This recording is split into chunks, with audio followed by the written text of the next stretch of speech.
Hey, everybody, welcome to another episode of Allure of the Poor. We are so excited to continue with our downtown Paso Robles exploration. And today we have Cailtin Pianetta from Pianetta Wineries, who I believe might be one of the first wineries that was in downtown. So, hi, Cailtin. We were not the first, but we've been here now the longest because some of the other wineries that had been here prior, when we first came down, there were 4 tasting rooms, and some of them have moved to different locations, some of them have retired, and so we're the last of the original group. So That is awesome. So whenever I do these things, I have to go into a little stalk mode. So, I've got to find things out and things like that. And I saw on a site that when you moved in, there were only that, or when you moved in, there was something like 6, like you said, and then I yeah. saw something else that said we are one of 10 tasting rooms in downtown. I'm like, oh my gosh, because now there's 27, right? It's and from what I understand, the number is just growing. And it's funny because I know that the association, we just created a new map post COVID, and I was cleaning my office out, and it would embarrass you to show you what the original map was, which I think we created in Microsoft Word. And yeah, it's been really neat to see how much it's grown. And it also really encompasses so many different wineries and styles. And one of the things that someone brought up, which I thought was super unique, was the fact that we are several wineries. Obviously, we have chosen Paso Robles, and most of us did that because this is where we source most of our fruit. But we have a lot of other California-based AVAs out here that are all represented downtown as well. So it's just, Napa all the way down to, I don't know if anyone has anything Temecula-wise, but I think there's some fruit down there. And then I know a couple people even do some imports on the bubbles and whatnot. So Right. it's exciting. It's a different Paso centric, but Paso is obviously the root of why everyone's here. Right. What would be kind of cool is if you took that old map and like you made like a time warp thing, so like here's the first map, here's another map, and here we are today, and just keep like putting that in like a photo album or something to show how Paso and especially downtown has evolved over the I'll years. have to see if I have all the originals. I mean, I'd find it hilarious because it just shows you how much we've improved or Technology. or all have changed, especially with technology and graphic designers, but I'll work on that. Yeah, but our first map is like, here's a square, dot, dot, dot, right? Yeah. Learning to format a lot in Microsoft Word, but I was kind of, I mean, we opened in 2006 here downtown, and I just graduated Cal Poly 2 years prior to that. And I really, really hate to say this, but I learned a lot of the skills in Microsoft Word and Microsoft Paint by, I hope Cal Poly is not listening, by forging my parking entry to Cal Poly. So I didn't have to buy, because I was, my senior year was only going to school 3 days a week because I was just finishing up those classes. And so I didn't want to buy a whole parking pass. So That is awesome. Yeah. I'm saying that, but out of necessity, sometimes you're the most genius, and I got pretty good. There you go. They have a completely different system now, which but yeah, so thanks to that, we were able to do some. Maybe they found out about you. I know I wasn't the only one. I had another friend who was doing this stuff too, but this was a little better than mine. But he also had, I think when he graduated, 30 outstanding parking tickets. So that could be a nice little way to make some extra beer money or wine money or whatever. If I had been smarter then, I probably could have. But Yes. Oh my God. So let's talk about that origin story other than illegal parking. you illegal parking might not be the best way, yeah, to start that. But it is So it is a hysterical way to start it. well, It's it's awesome. one of those. I think my whole family, and it's family wine. My whole family is all in the Navy or started the Navy, so we're very much rule followers. But I'm the only one who didn't go that route, and so I kind of have some certain ways to not do anything illegal or get around things, but always carry a cone in your car, an orange cone. I mean, you're delivering wine. I mean, we're small. You're delivering wine in cities. You're doing all kinds of stuff. Like you gotta get done what you gotta get done. And people obey the orange cone. They do. I'm gonna get one. Keep it in. Yeah, you didn't hear that from me, but yeah. All right. So how do we go from a naval family to a really first a farming family and then a winery? Yeah, it's really been. I mean, it goes way back. My dad's family farmed in California since the 20s. Part of that, they were in Italy. Actually, I think it's my great grandfather actually was the first one to come to Italy, and he actually went back. He was like, "Yeah, nope." And then his son came over and started farming in the Bay Area, and they did row crops, produce, all that stuff. And then we also had a vineyard over in Lodi. Okay. I can't remember when they bought that. They sold it in the 70s. But so my dad grew up in this farming family, and it's interesting because once you said I am the only one that is still doing the farming in my direct family. We have some cousins in the valley that do some stuff, but it's kind of gets in your blood. But the other thing that got into my dad's blood was flying, and he graduated college. He had already gotten his pilot's license, but he then was drafted in the Navy, did a few tours in Vietnam, and then, got into the reserves and whatnot. And then flew corporate charter and then airlines. He was in the airlines. Well, halfway through that career, he decided to get back into farming. And it's so funny because our family started California in the 20s with the farming. And then when my dad was in college, or I think it was actually probably during the war at the time in Vietnam, my grandpa told him, he goes, he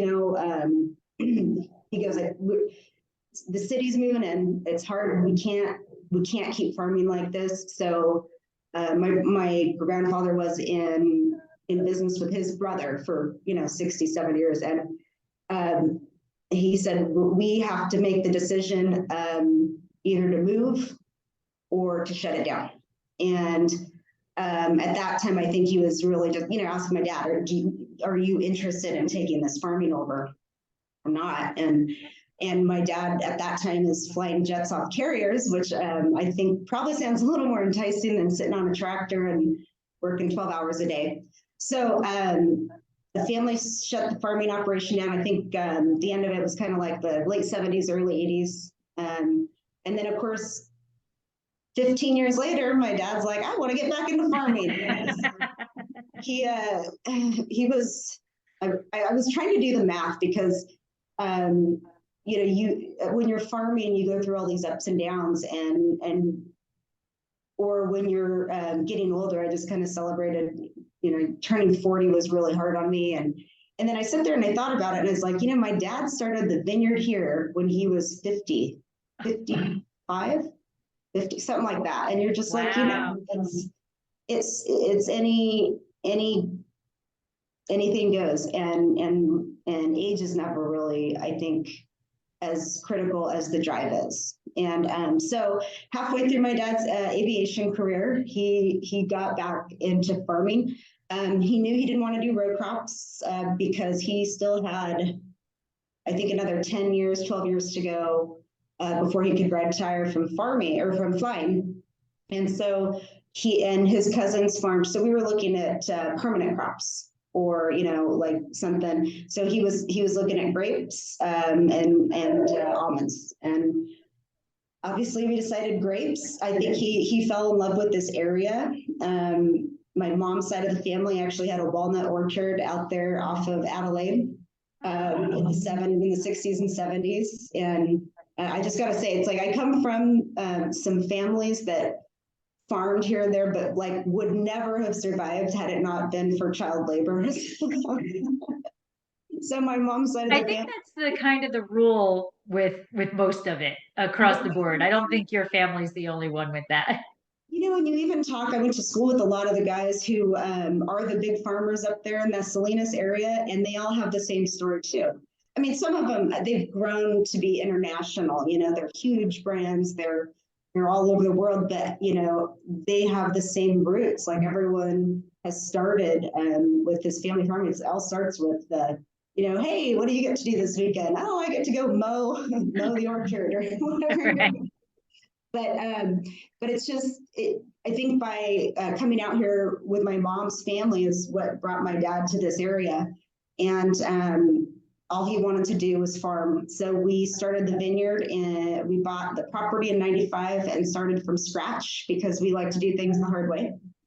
And so we were just going to grow and sell to other wineries. And at that time, I mean, how much the wine industry has changed in the last 20 years.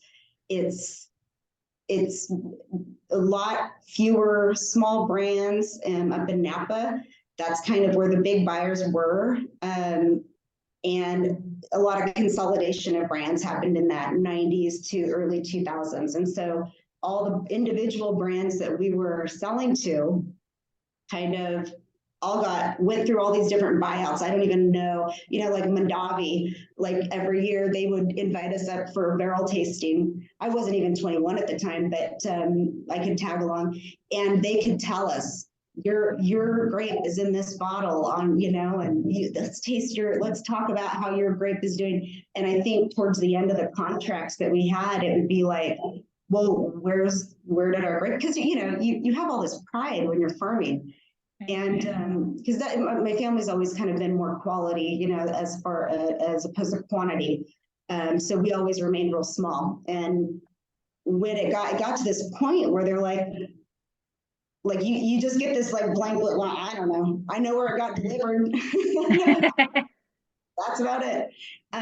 So we kind of just saw that like the hard work and everything we were putting in was kind of going not where we wanted it to go. And so we decided probably, I think it's like you get some encouragement from the people you work with. Like, so there were some winemakers that we worked with that encouraged us to start making wine.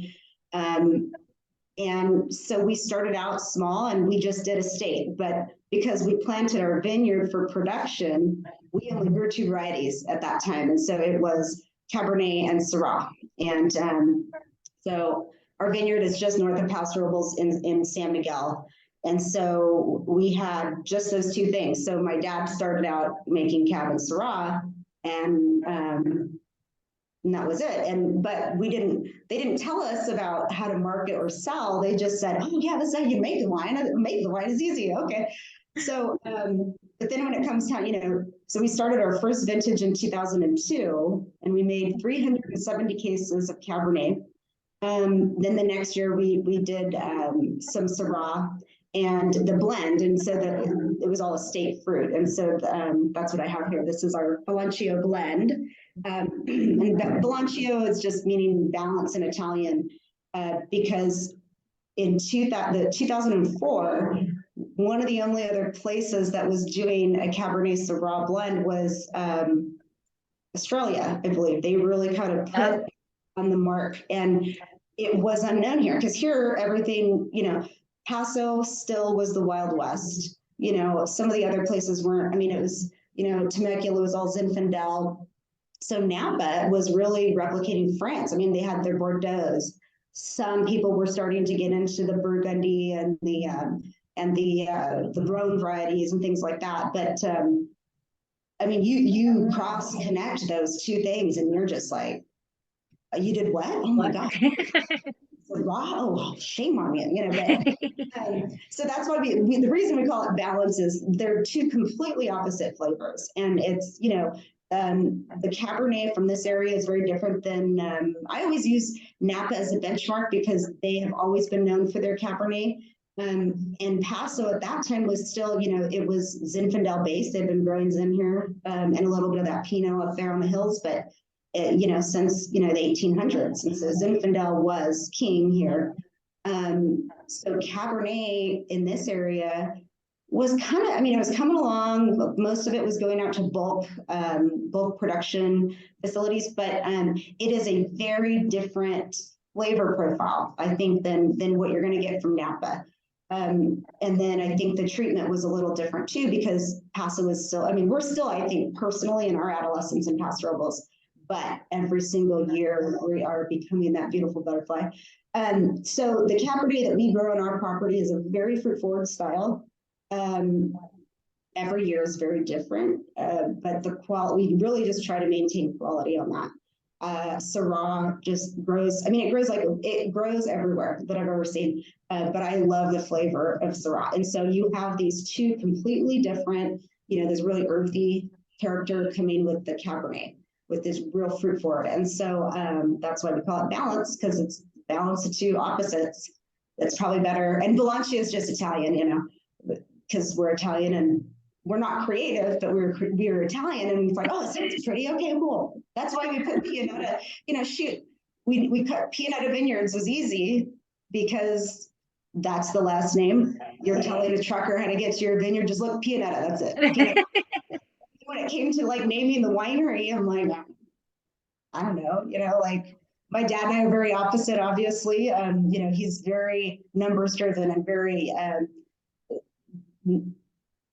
straight line, and I'm kind of outside. He's in the box. I am out of you're way outside the box. So we didn't think of anything at the time. I was still in college, and Pianetta. Okay, well that sounds, at least for Italian, it sounds pretty. Okay, so then we were doing that. I graduated college, and there was all this wine, and that was 2004, and we bottled the first vintage in 2004. And he's like, okay, well, hey, I didn't know what I wanted to do when I graduated. I've always been into agriculture, horses, obviously farming and things like that. But then I said, okay, I'm going to take a year off because I thought it'd come to me. Oh, okay. You know, you want to go be a lawyer. You're going to go be a vet. You're going to, you know, doctors and lawyers. And, you know, both of my brothers from the time they were 6 knew that they wanted to be in the Navy. They knew they wanted to do what they're doing. And it never came to me. And I thought, oh, it'll come. So it was like, I'll take a year off, help dad out, sell some wine, make some wine, whatever. So took a year, started selling wine, and it's the problem was I didn't know how to, so I didn't know anything. They know what, well, they filled us in on how to make the wine, what barrels to buy, you know, fermentation tricks and all this stuff. Because prior to that, the only, you know, dad made wine in grandpa's basement when he was, you know, a kid, but in a production facility, it was a little different. So we got the production facility figured out. We got all the tanks, we got the fermented, we got the barrels, we have all the wine, we bottled it. And then my dad just, you know, because he was still flying, he's like, okay, I'm out. Tag, you're it. And as you know, with alcohol laws being as they are, I can't just, you know, sit on a street corner and throw it in my trunk and be like, you want some wine? Wouldn't that be nice? Like the people at the, you know, well, you're originally from Fresno, right? So I'm sure they were still there. The honey people that are like on every other corner. Honey, and we grew up, so my parents got divorced, but so my dad was way out on the east side on Kings River area, and then we were way out west, kind of between Fresno and Carmen. And it's like, you know, how many strawberry stands did you pass between the two? But man, they were good. You're like, And so my dad always had it in his, oh, well, if you have this good product, the people will come, people will come. And I'm like, I don't think so. So drove around quite a bit. I mean, we didn't have, obviously it was 2004, we didn't have a tasting room, but so I was all over California just trying to sell grapes or trying to sell wine. And I don't know if, I'm sure you've done some wholesale stuff yourself, and it's demoralizing. It's for every one like account that you love, you have to go through about 20 really weird personalities. And my heart goes out to every salesperson out there, because I distinctly remember coming home from Los Angeles once, and I think my final appointment was in Orange County, and I'm driving up 405, and I was crying. I was getting a migraine, and I was like, I can't drive. I'm not going to make it home. So I just pull over and find the first hotel that I could.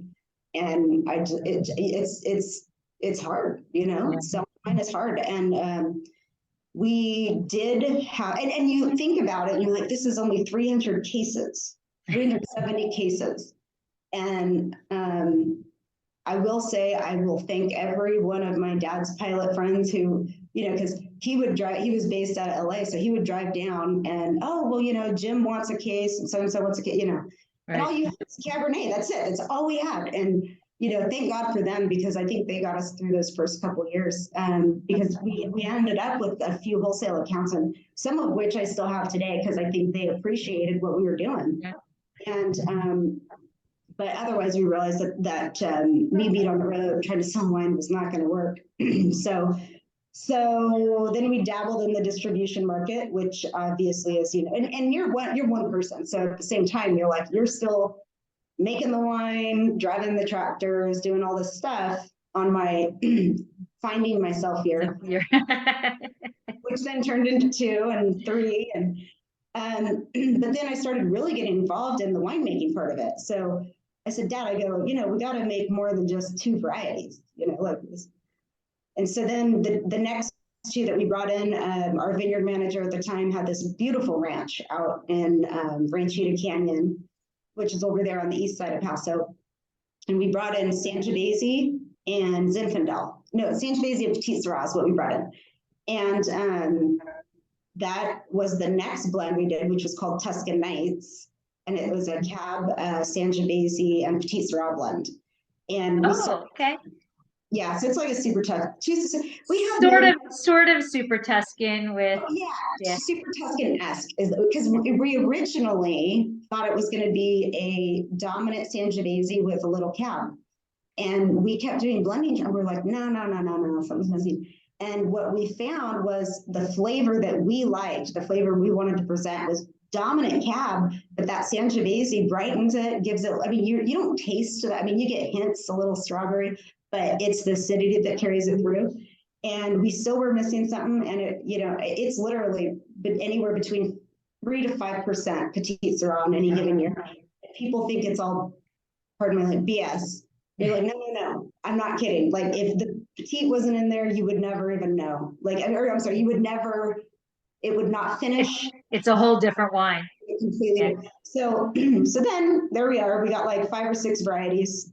I'm still trying to, I always called it slinging wine. My friends would call, oh, what are you doing? Oh, I'm somewhere in LA slinging wine. And so then when Paso Robles downtown was just starting to kind of develop, and like I said, there were a couple other tasting rooms down. Anglim was one of the first ones. Wow. Okay.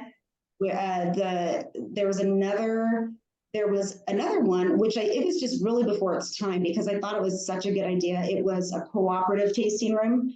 And I think that one was the winery behind it, I believe, was Midlife Crisis. Oh yeah. I don't know if you remember them, but then it became where they had 6 or 7 different tasting rooms in there. But alcohol laws being what they are, they had to have separate registers and separate counters. So the tasting experience was very strange. I mean, this is like all in those beginning stages. So you're in this huge building and there's one other person there. but you're like, oh, you want to go taste this winery? Okay, we're going to go 3 tables down, and you're going to, so it was rough. I'm trying to think of some, Vino was one of the first ones that came in.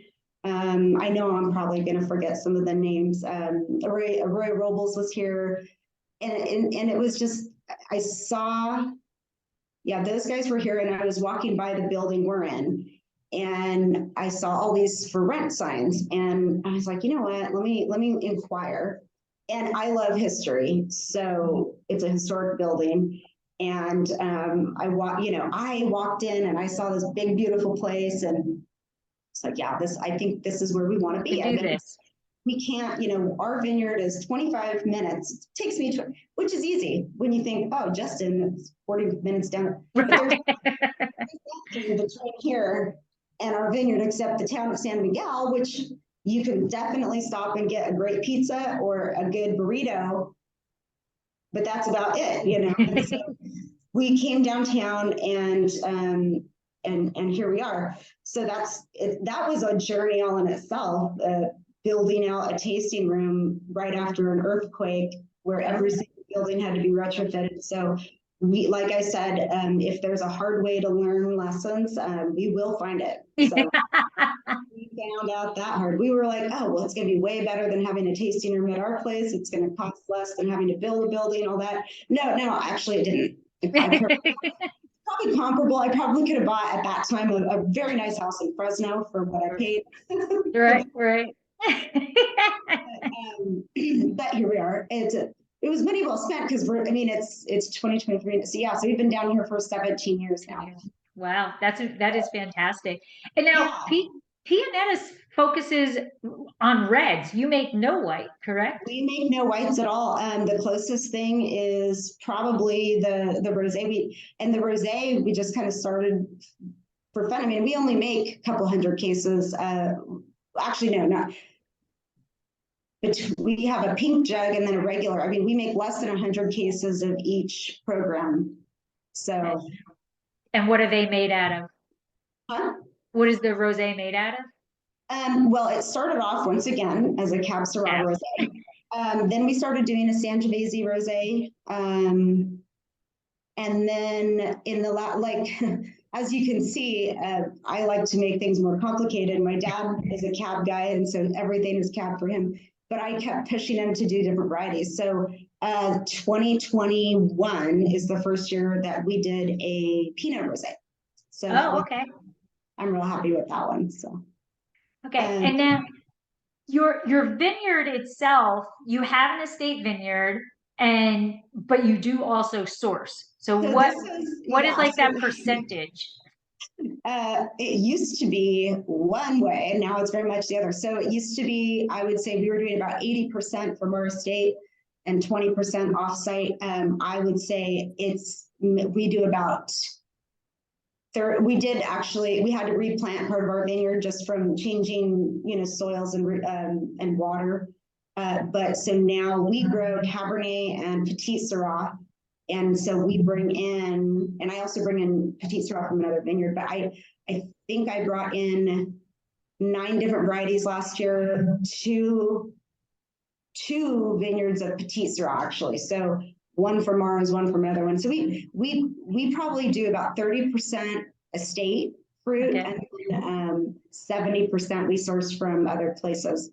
So that's kind of been when I started getting into the winemaking, by the way, just so you know, no, I have not gotten back to school. I have not figured out, I'm going to go get my, no. So, because every single time I get more involved with something, I learn to love it. And when I started getting more involved in the winemaking, and starting to find some of these other varieties to work with, vineyards to work with, a lot of it has it's been amazing. Some of the people you work with, finding these little hidden gems, finding the little areas, and then techniques, and like I said, my dad's very straight arrow. If it's not broke, don't fix it. And I've had to push every single, the Zinfandel that you see at Pianetta, that was not a fun conversation.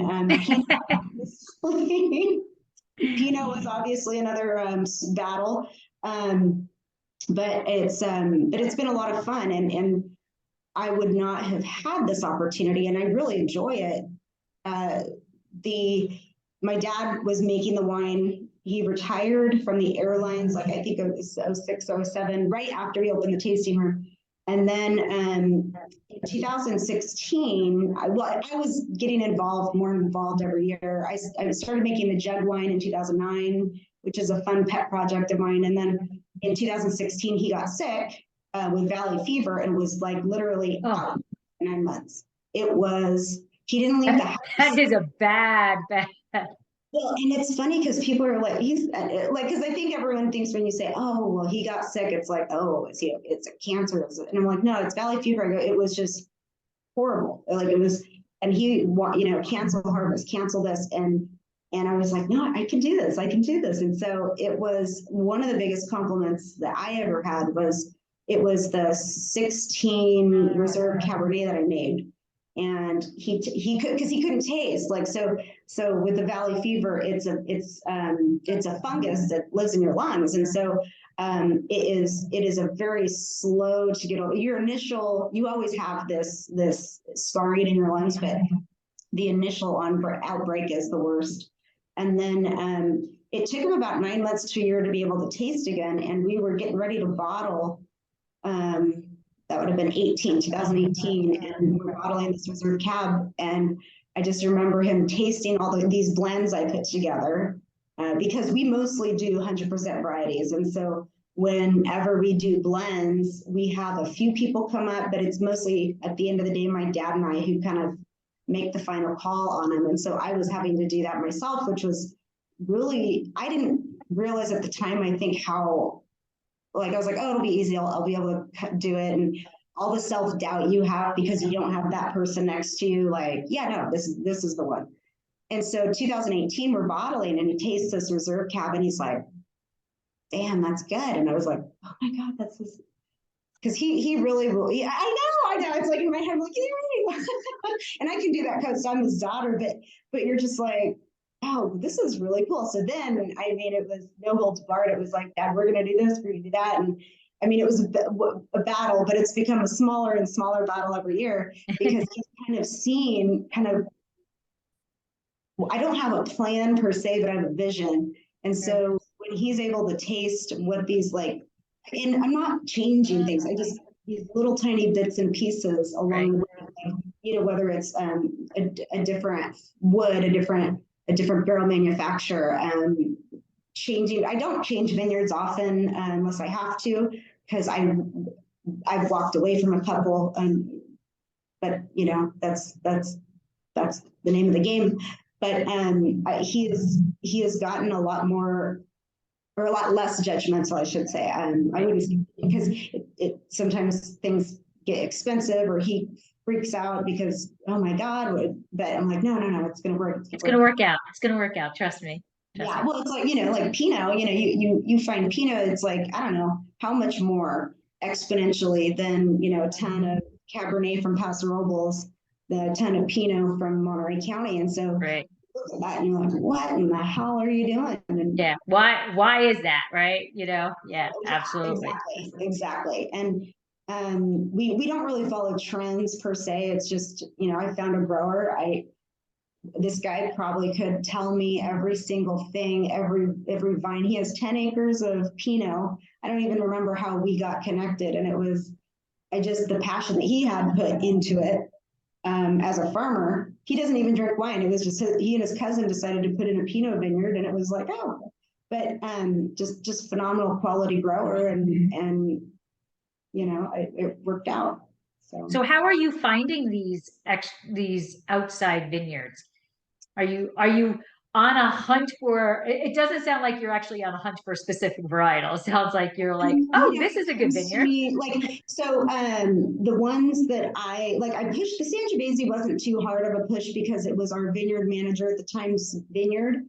A lot of times I'm able to talk him into things because there's a Zinfandel vineyard that we pull from over here on the east side, and there was one vintage, and I want to say it was 17 or 18, where we brought our Syrah in and we had just 6 weeks of nothing. I mean, it was just, the harvest was such a long season, but I'm still out there every week checking on these, because you never know when things are going to start moving. And so you're sampling, you're checking, and you run into the farmers, you growers or whatever, and you kick the dirt around, you talk, and so they always ask me, because a lot of them, they're just selling grapes. They don't know who I am.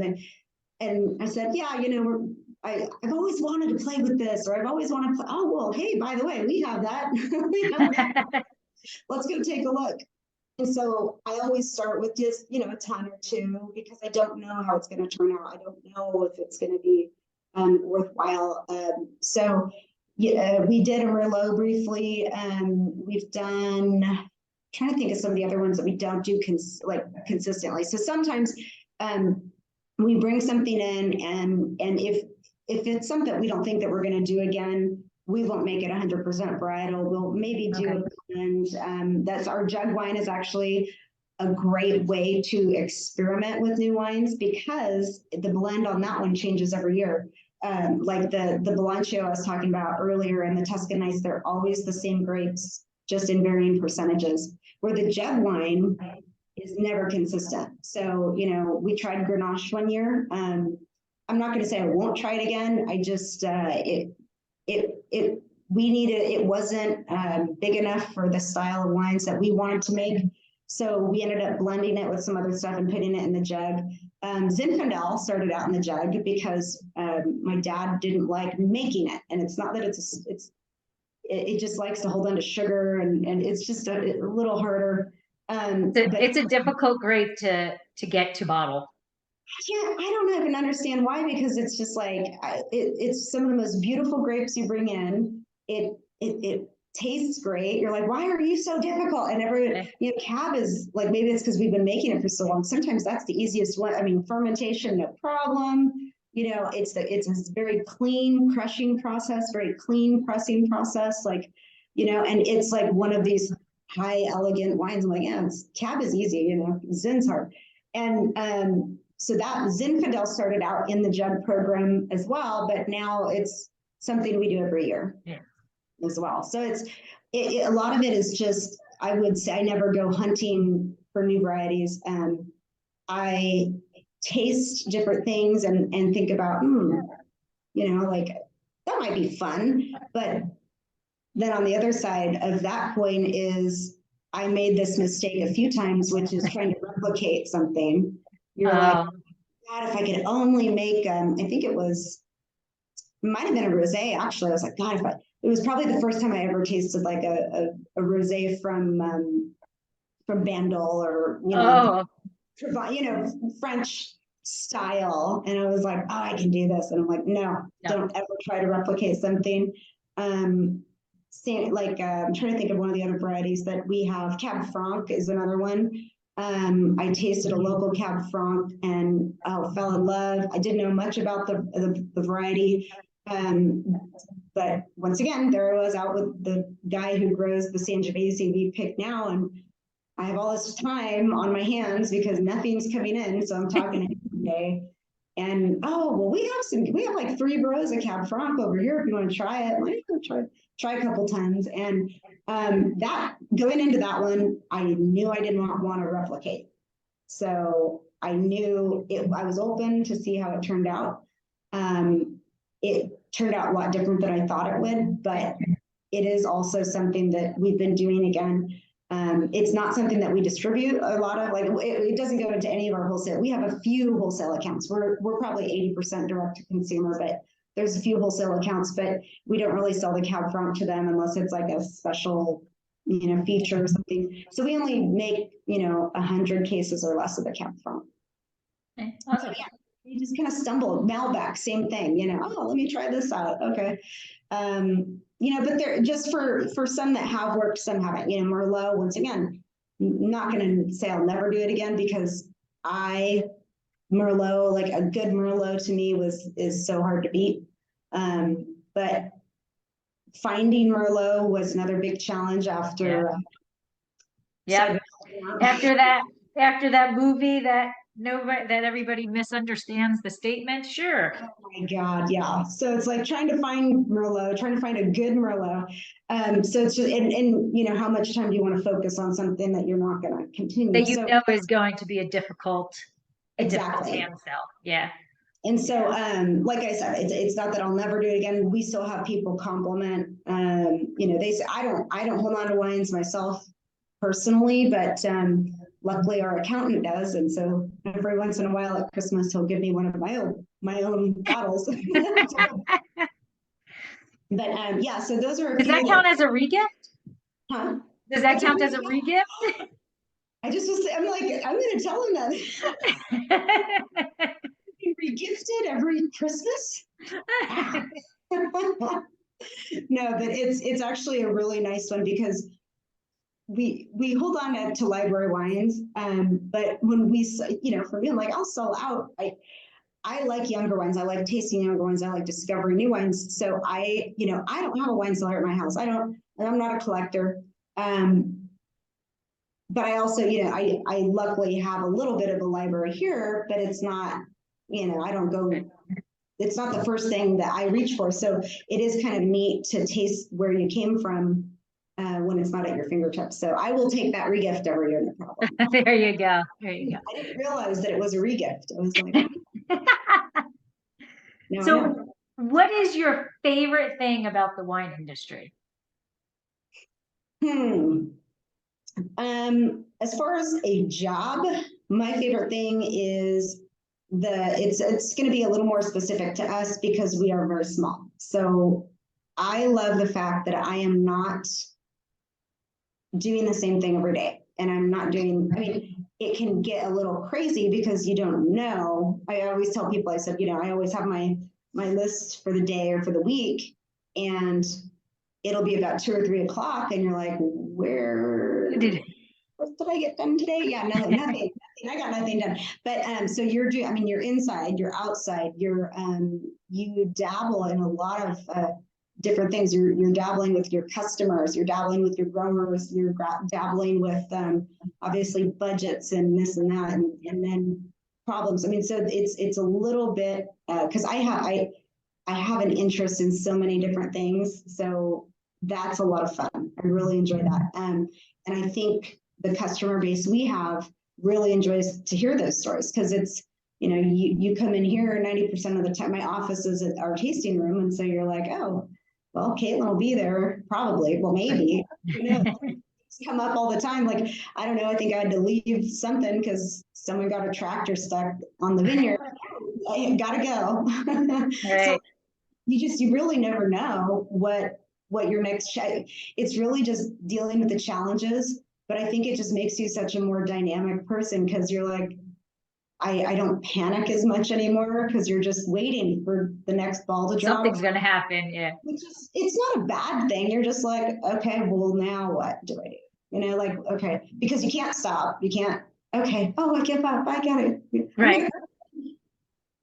nope. I can't do that. But yeah, no, it's interesting. And the other thing that I think we had talked about in passing before is this industry whether you're big or small, when you're talking, like even the big wineries, when you talk to their tasting room manager or you talk to their winemaker, people are really supportive, or you know, most of the people on the behind the scenes and the winemaking side, it's like it's like an artist talking to another artist. You're like, oh my God, you know, so I'm not ever trying to replicate, like I said, what people are doing. So I think because everyone is doing something different, I really like the collaborative idea and attitude of the winemakers in the different wineries.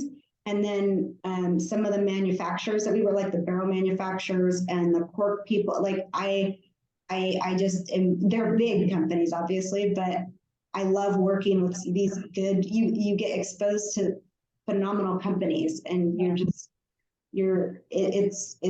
a good experience. So I don't know.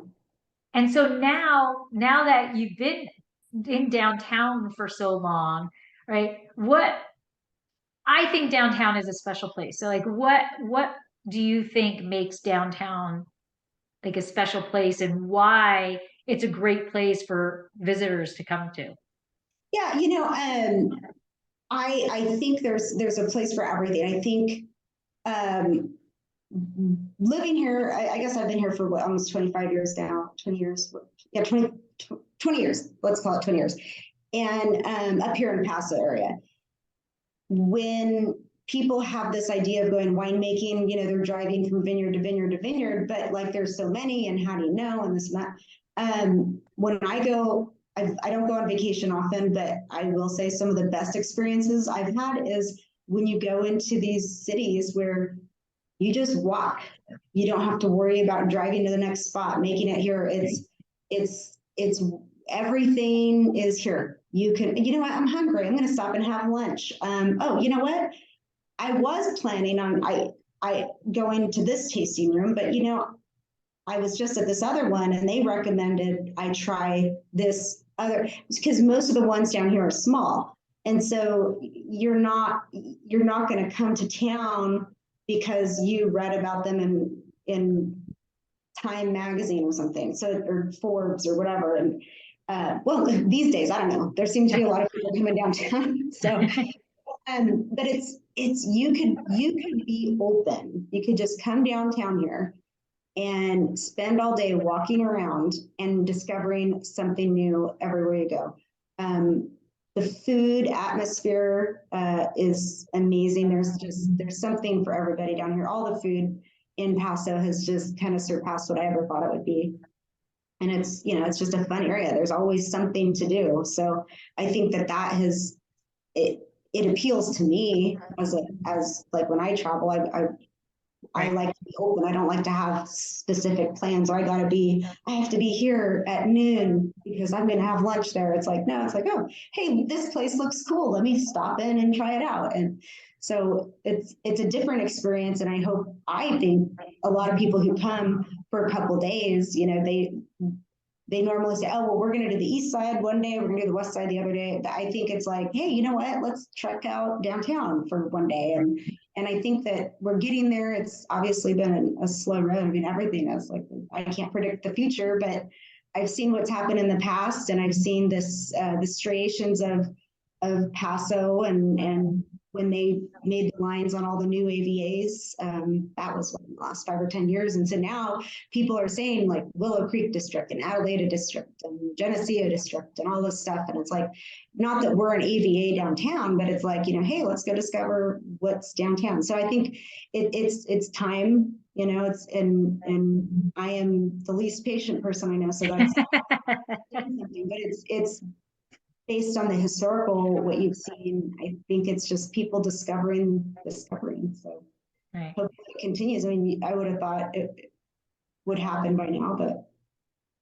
Well, I do think it's happening, and I think like the fact that Tin City is Tin City, I think that we're kind of like the non-industrial Tin City, right, and downtown, and we have a lot more restaurants. I mean, I think that's a challenge that I think Tin City has had. I mean, they can get some of the taco trucks and stuff to come in, but there's no guarantee that you're going to be able to, oh, I feel like Italian, or, oh, I feel like this.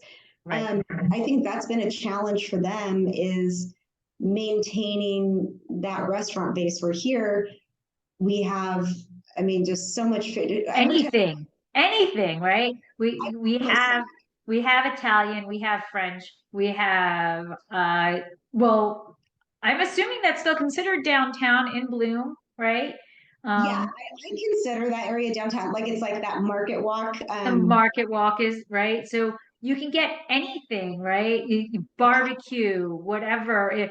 Oh my God, which is in a positive way deadly to me, because Ziggy's is right across the street. Well, I was just gonna say, I mean, we have a vegan place. Like, I mean, right.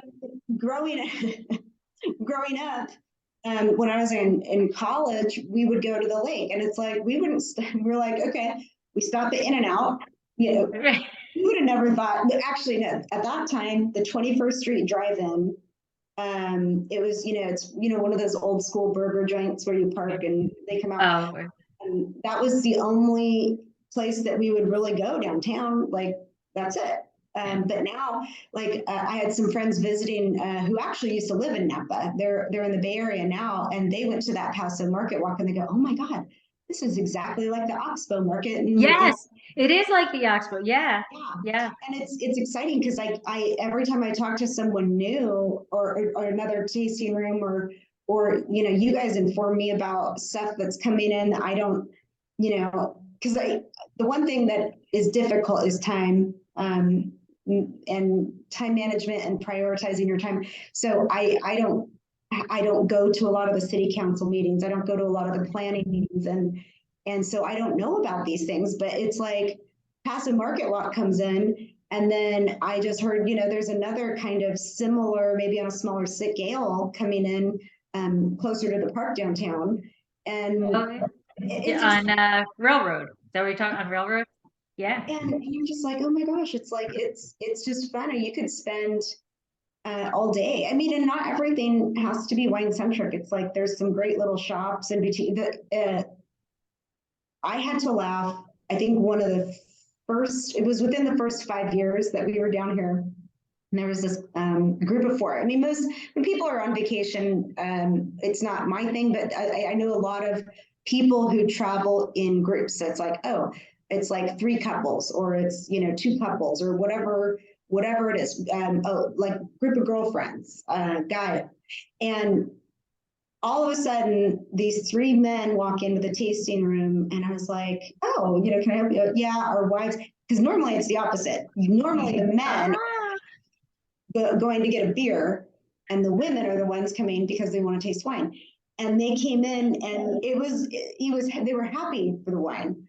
But he goes, yeah, I have a feeling we just bought a couch. And it's like, people don't shop like when they're on vacation, they're a little more relaxed, and yeah. they find those magical pieces. So there's like these other stores that are intermixed, and one of the biggest dangers to the men who I think would that type of man who comes in and is like, well, my wife is shopping. Upset, but they get to discover us and our wine, and when the wife is done shopping, they come in and join them. But now we have these antique shops that Right.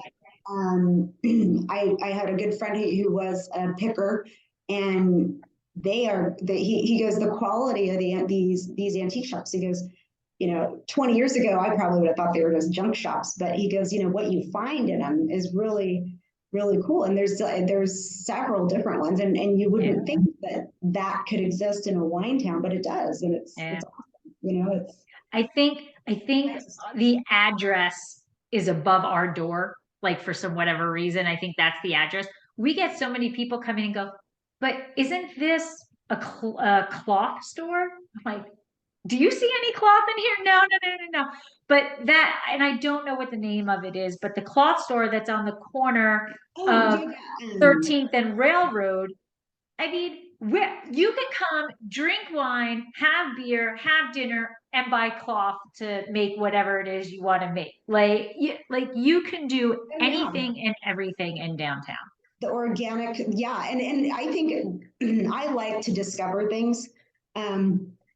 When I go, if I ever go out of town, I go with a girlfriend who's the planner, because I'm not a good planner. I am the spontaneous, like just like a dog, squirrel, squirrel, squirrel. And but I think like there's something down here for both types of people, because like, well, one person is like you said, that it's like organic. I know exactly what it's the organic cotton place has been there for a long time. And I actually even had an employee at one point. He was a younger guy, Sam. He was going to school for acting, and so he'd come back in the summer. When he was in high school, he started a company by working at that shop, that organic cotton shop. He goes, I make baby clothes and sell them on Etsy. And Wow. oh my God. And it's like that, so people are on their, like you said, they're on their way for these very specific things. And then they stop in and they're like, yeah, I'll taste. It's like, I'll taste the wine. Yeah. you're inviting and welcome. It's like, who cares why they came downtown or what brought them in, but but people are still discovering it, which Yeah. is great. But Yeah. like you said, like you can do anything, oh, you want a special, the juice bar next door. It's like, I never thought much about juice Goat bar. milk, goat milk ice cream. Yeah. Come on. Yeah. And then the other one for the boba tea place. I Yeah. remember that one. Yeah. Boba There tea. is everything. Yeah. There is everything. So that was why I felt downtown was such a great opportunity. And the fact that, I think we support each other. Mhm. We're always recommending go here, go this, or we keep menus of the restaurants in the tasting room so people can sit and do that. It's just its own little community. And I do Yeah. think that people are going to find it more and more and more, to And I just think like park and walk. there's something to do throughout the day. Like I was thinking like on the east and west side where, and that is that traditional go to the vineyard and see the vines and this and that. But, I'm not a cynical person, but like part of me, I'm a huge realist where I'm just like, yeah, you're seeing vines, but that's not where that wine is coming from, like, but I can't say that. I'm not going to say it, but everything shuts down at a certain time. There's no restaurants along those Right. roads. And here it's like you could start your day and finish your day because, even the tasting rooms close at different times. But, all the restaurants, we have more microbrews now than I Yeah. think we ever have. They have music at night. They have food trucks. They have all kinds of, I didn't get out much, but I did get to go out last week, and it was so much fun and relaxing. And Yeah. you can still be outdoors. You can still have these beautiful views, and you can enjoy music. You can have food. You're not in a rush. You're like, oh my God, it's 5 o'clock, and we have a 6 o'clock reservation. Right. We got on the road and go. So it's more relaxing and discovering, I think. But yeah. I agree. I agree. Well, did I forget to ask you anything about Pianetta Winery that you want people to know? Or is there like maybe 3 facts that you want them to remember about Pianetta Winery?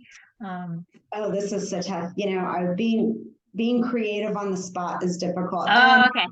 No, it's okay. I'll try. Well, I'll try. let's start with where in downtown are you? So we are on 13th Street, and so we are not a standalone building. We are in 13th Street is one block north of the park. So there is, and God bless Norma for preserving a lot of these old buildings. I keep a stack. If you're into history, come by because I love history. The building that we're in, it was built in 1886. It's a big old general market essentially. And so there's three restaurants. One's like breakfast, lunch. The other two are dinner places. And then there's that specialty food and wine pairing. Oh, I can't think of the name. Ian's place down at the corner and barbershop. But yeah, so the building is big. We're right in the center of it, 1890 13th Street. And you focus only on red wines. Focus on red wines. I would say the majority, other than we make 4 blends, or we make 3 blends plus the jug wine, but it started out as just the 2, and I've taken over the winemaking side of things, and I think, but we still make my dad do one of the blends, which is kind of a homage to his aviation career, and that one's called Altitude. And for the first time in probably 10 years, I was so excited because, or first time in 5 years since he was able to taste again. Wants to do another blend, and also a homage to aviation because that's his passion. And that I think this will be the first year. It's 25 cases production. It'll be a Cab Franc Cab Sauv blend, which I'm going to make you try for your opinion because we're still playing on the percentages. It's going to be dominant Cab Franc with a little Cabernet Sauvignon to it. Oh, all right. My palate is yours to play with. But I was going to say the other thing is the 100% varietals. We do, like I said, all reds. We tend to be very fruit driven. I used to say big red wines. I think we have some big red wines. But now that a lot of the trends on some of those GSMs and whatnot has just gotten, over the top. I like to say we are flavor forward and site specific on our wines, because it's if it's a Zinfandel, that's 100% Zen. We don't put a little bit of Cab, a little of this, a little of that. It's all site specific. It's all from that vineyard. And I always say, like, sometimes I don't really know exactly what I'm doing. I don't consider myself a winemaker, because I'm just helping it along. 85% of the job is the vineyard.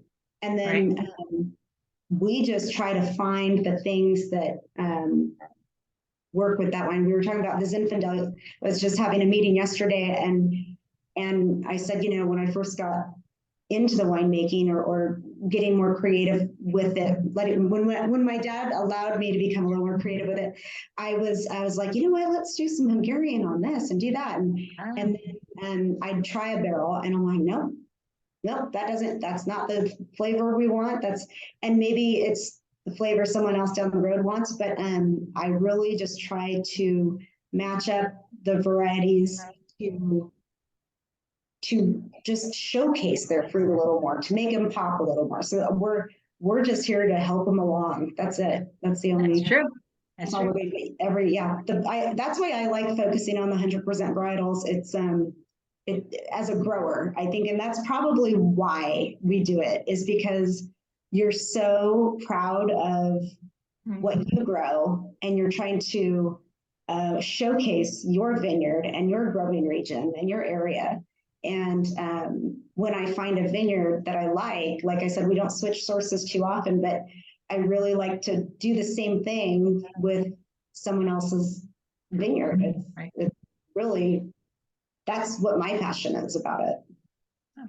And then how can they find you social media wise? Social media. So reminding me that I am not in the young group anymore who can, I think I told you, it took me about 3 hours to learn how to make a reel. But, so we are on Instagram at Pianetta Winery.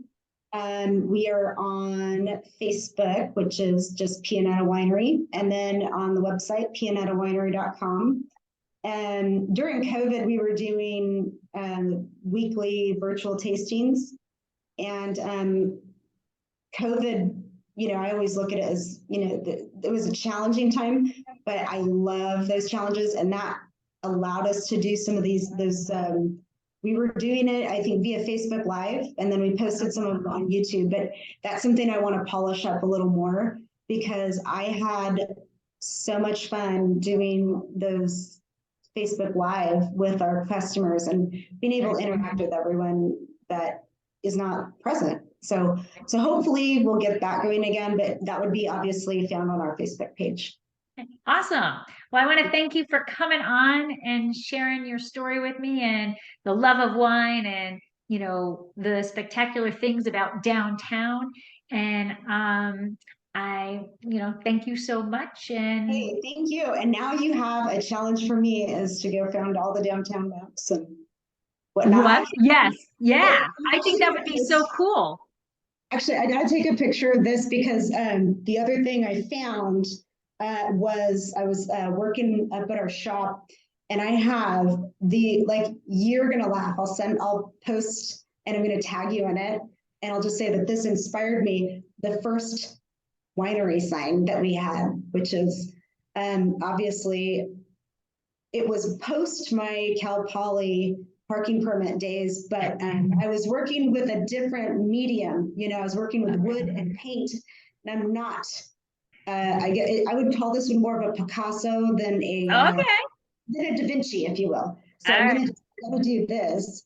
And when you were talking about the downtown maps, I was thinking about this sign, and it's literally 2 sticks with awesome. You gotta post it and tag me. That's awesome. Yeah, I will do that, because you just reminded me, and sometimes you have to do that, because you got to look back and see how far you came. Yeah, so. Absolutely. Well, thank you so much. And Thank I will you. probably see you later in the day. It is another beautiful day in Paso. A little chilly, but it'll be It is beautiful. tomorrow. Yeah, tomorrow's supposed to be warmer. I mean, I love the fog and I love the clouds, but after all the rain and everything we got this year, and especially after moving from Fresno, you're just like, where's the sun? I would like a little sun today. Right. Yes, Jen. Absolutely. Absolutely. Well, you have a great day. Have a good Thank you. weekend, and I will You see you too. soon. Sounds good. I will see you later. Bye.